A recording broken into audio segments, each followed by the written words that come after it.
Responsorial Psalm, Third Sunday of Advent. ABUOMA na AZIZA YA, ụka nke atọ n'oge olileanya onye nzọpụta. Onyenweanyi, bịa zọpụta anyị.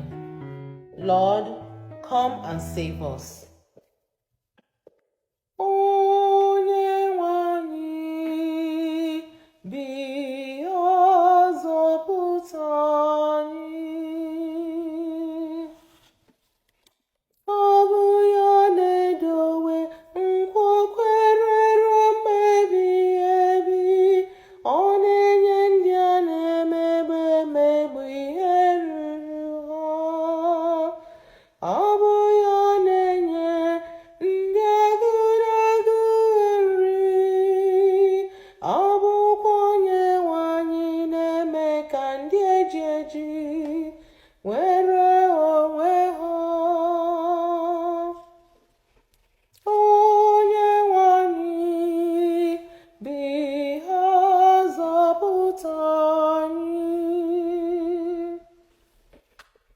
Onyenweanyi na-eme ka onye isi hụ ụzọ. Ọ na-ekulite ndị dara n'ala elu. Ọ bụ Onyenweanyi na-echekwawa onye obia. Ọ bụkwa ya na-egbo mkpa nwanyị isi mkpe na mgbe.